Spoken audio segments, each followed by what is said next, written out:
Guys, today we're going to be making a horse treat. So in here I previously already grated my apple and carrot, which is 2 carrots and 2 apples. So as you can see, I've put that in there, but as you can see, it's very wet. Now we don't want it wet, guys, so what you need to do, now the reason I'm doing this in a saucepan, guys, is because I don't have bowls. Right, so I'm just going to take a saucepan. So I got another saucepan here, guys. So what you need to do is you need to squeeze. So even if you take a bit, so once you've got the grated of the 2 carrots and the apples, you need to squeeze all the excess liquid out of it. So you need to keep squeezing until it's totally dry, guys.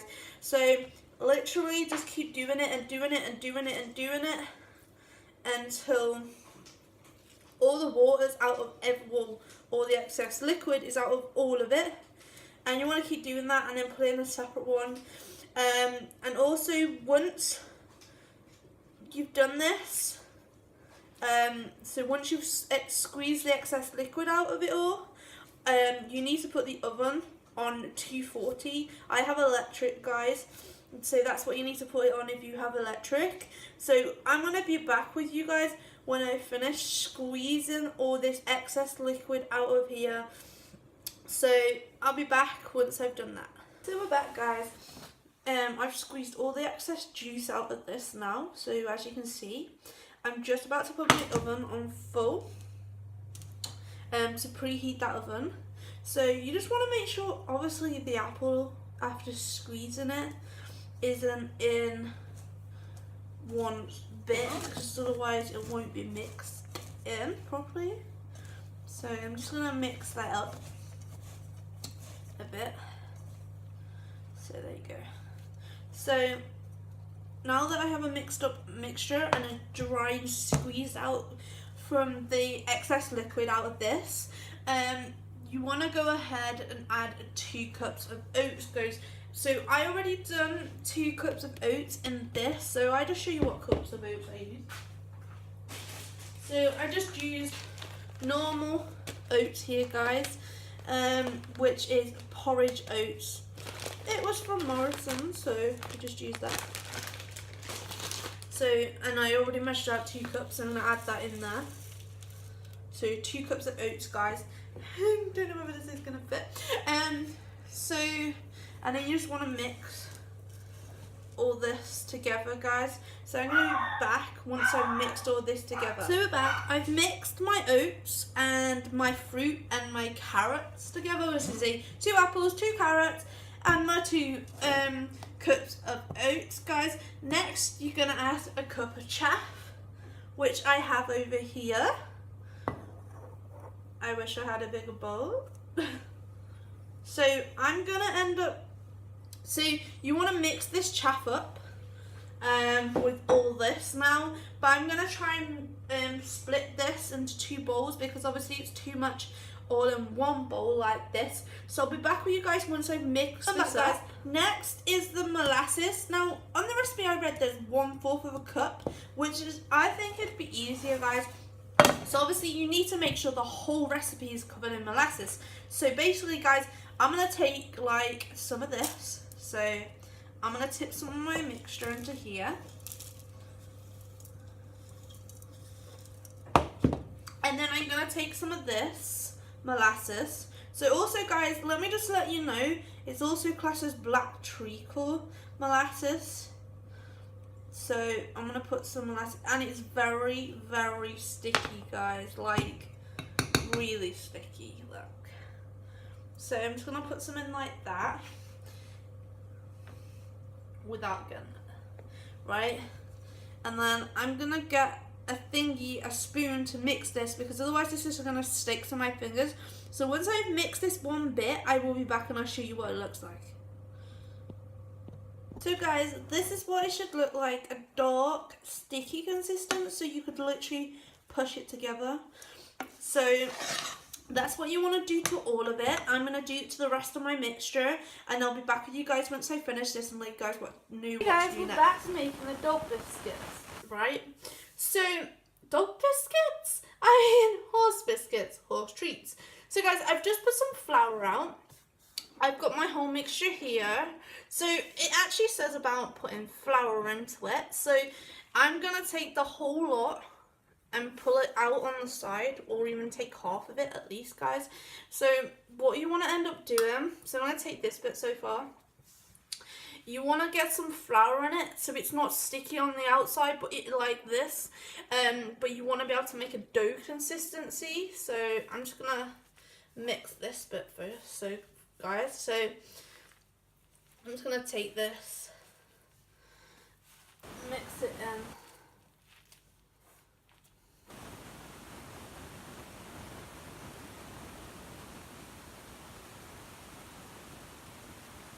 So this is just plain flour, guys. Normal Tesco's plain flour, so you guys know.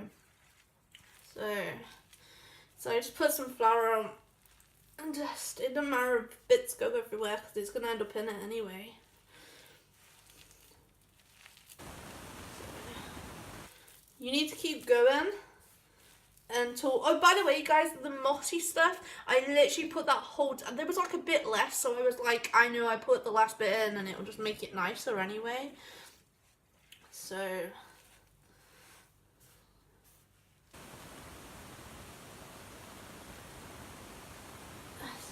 you just need to keep kneading until you have like a doughy consistent like this.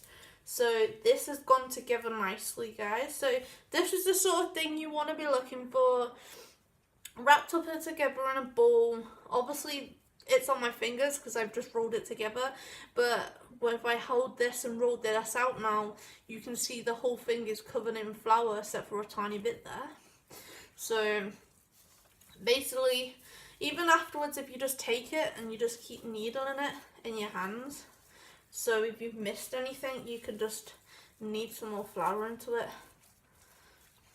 So, because if you look, my it basically went back to the darker colour because there's too much in there still, well, not enough flour.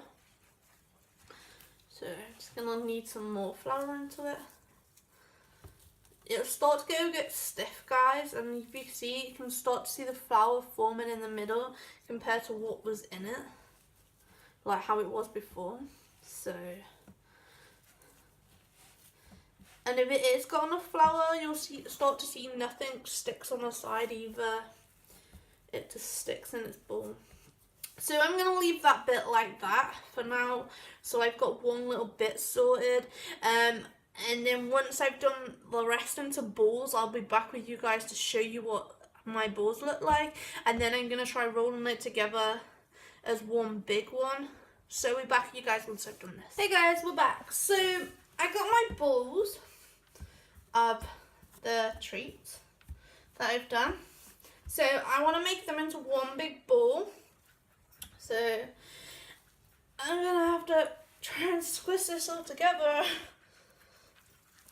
Or I might just roll them out as they are. I don't know. See if we can get this together, guys. So if you can't get it together, just do it in little tiny bits. But I should be able to get this together.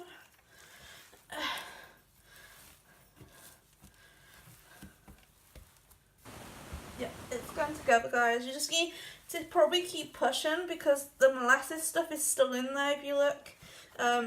You don't want to do it too dry, so we left it a bit damp so they could go together again, the whole ball. So I basically want to get even mixture, that's why I'm doing this.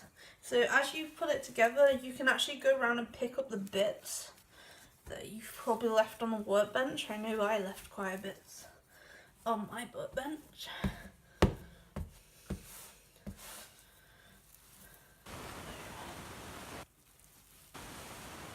I'm just picking all these bits up, guys, as I'm rolling into a ball. Right. So, as you can see, I've got trays in the background, as well ready, guys, for this. So now, right, I'm just going to take part of the mixture. You want to take a rolling pin, guys. Let me just get a rolling pin. So you want to take a rolling pin. I'm going to do a little bit of the mixture because it'll be easier. I was about to put that in the flour. There is actually a spoon in here. So put a bit of flour at the back here, guys. Plenty of flour still. You want to take it and put it on your rolling pin so it doesn't stick, because this is going to be sticky. Just put a tiny bit on your workbench and just roll it out. So now this is the point where you can either just cut it into what you want, so bit of thin inch you want, or take a cutter. So I'm going to take a cutter, guys, with me, so it might be a bit stiff to get it through. So